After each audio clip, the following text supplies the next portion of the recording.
So Mary's been a gift to the church in different ways, and one of those ways is theologically. And we know, just looking at the first several councils of the church, much of which focused on what is it that we basically need to believe as this emerging Christian church within the Roman Empire. What is our creed, in other words? So we get that established, and then we begin to really drill down on who is Jesus. And to answer that question, we discovered in council that we need to answer another question, which is, who is Mary? And who is married to Jesus? Or who is married to God? And those questions got answered. And the way that they were defined by the church is that, we believe Jesus is true God and true man. We believe that he was truly born of the Virgin Mary. And because of that, Mary is not only the mother of Jesus, the man, but mother of Jesus, the Son of God, second person of the Holy Trinity. So with that, Mary is then, it's almost like it's say ipso facto, or like in math, it's almost like the transitive property or something. Because of that, Mary then is the mother of God, or Theotokos in Greek. And that was not an easy dogma or doctrine to swallow. While that was the winning side of the debate at the time in the Council of Ephesus in I think it was 431. I'm a little fuzzy on my dates, but at any rate, that there were definitely two heated sides about this, and the emperor's side was not the winning side in this case. And there was actually a brawl that ensued, a physical fight that broke out in the council. And you don't think about that. You can't even imagine that. Wait, this is supposed to be a holy church council, and then people are fighting each other, like fist fighting? Yes, they were. And people were passionate about what they believe. And I say to Catholics all the time from the AMBO, when we're about to say the creed, just know that every single word of that statement of belief has been not only thought about and reflected upon and prayed over, but in some cases has been fought for, and not just verbally, but I mean, even physically. And it's not that any violence should ever be condoned, but the fact is this transpired. It's a historical truth, the Council of Ephesus. But it should add some more gravitas to those words, right? People cared enough to throw down over this. Do I care enough, about Mary being the mother of God and what that means in my life? So there's such a theological richness, though, in addition to, we've got the dogmas of Mary, but we talk about her immaculate conception and her perpetual virginity, her spiritual motherhood or mother of the church, and her miraculous assumption.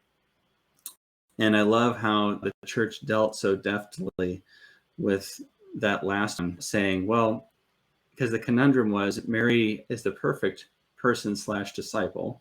She has no sin, she's conceived without sin. There's no personal sin in her life. So sin is a consequence of, death is a consequence of sin. So did Mary die? That was always the question.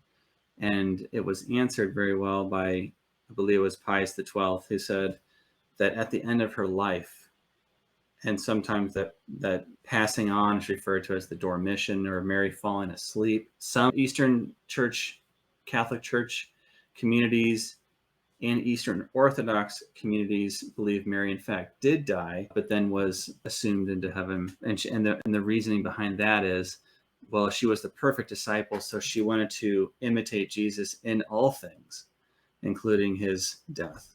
So she wanted to follow him wherever he went. And I think there's something very beautiful about that notion. Let's go on. Spiritually speaking, going back to the question about how is Mary a gift to you, breaking that down a little bit, just Mary's intercessor role and the role of intercession of the saints in general. There's been no greater indulgenced prayer in the history of the church than the Rosary devotion. It's the most highly indulgenced prayer for centuries and centuries. It is an incredibly powerful prayer. In the past, so I've been ordained 4 years. Prior to ordination and in the beginning of my ordination as a deacon, I spent some time in deliverance ministry. I had participated in 3 exorcisms And I can tell you from that vantage point that the rosary is definitely a very powerful intercessory weapon, prayer, sometimes shield. Probably makes more sense to hold that rosary up as a shield against demons than it would against 3 deer, but you do what you think you need to do. So this is a very humbling show for me tonight, but I love it because we're talking about our mom. So, and she smiles and says, "Oh, he's a good boy. He just needs a little extra help," and that's always been true. Outside of that, we can talk about the scapular, other devotions to Mary. But I love, without going into each devotion, I think this, to sort of sum it up, it's the idea that God from all eternity has thought about Mary as this role of intercessor between us and the Father, or us and the Son and the Holy Spirit. And we see that play out in John 2, in the wedding feast of Cana, when they run out of wine and Mary goes and finds, very solicitous again about the details, the things of life that you might think, well, spiritually speaking, what does any of this matter? Well, it matters a lot to be hosting a wedding and running out of wine. It doesn't look good. And she says to those servants, do whatever my son tells you. And again, always bringing us back to Jesus, always encouraging us to follow him more closely. I also will say, on a personal note, there's an affective, a feeling dimension to how Mary has interceded in my life, and that can really be described as, I feel like, quite honestly, she has protected me from the justice of God on a number of occasions. It's almost like, in some households, maybe mom's a little more approachable than dad is, or maybe it's not, but in a number of households, a number of families that I know, that's kind of how those family dynamics operate. And, Mary sort of softens God up for us, and of course, this is very familial, and I'm not saying that this is theologically accurate, but I'm saying on the level of the interpersonal and the level of feeling within our spiritual relationship with Mary, that's how her intercession has felt in my life, that she has been my advocate. She's always saying to her son, give Matt another chance. Come on, just give him another chance. He'll turn around. And there's something not just sweet about that idea. I'm saying, as part of my testimony as a Catholic and a deacon, that's true. That's been true for me. All right. And historically, Mary's been there at pivotal moments in the life of human civilization, but also especially in the church's life, doing wonderful things, working wonderful signs. And then one sort of category of those pivotal sign working moments or experiences would definitely be Marian apparitions.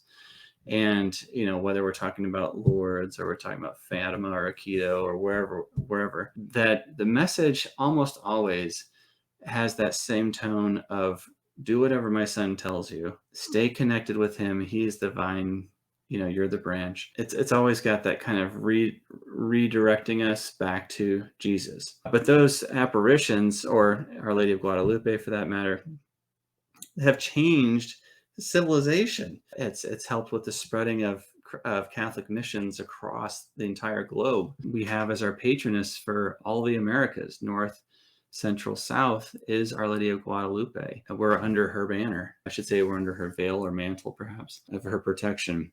So Mary has played a pivotal role theologically in the church, spiritually in our lives, and historically in terms of not only apparitions, but the effects of those apparitions, or wherever Mary has worked wonders. It has actually changed the landscape of both Western and Eastern civilization. So what a wonderful lady, very busy, and thank God we have her.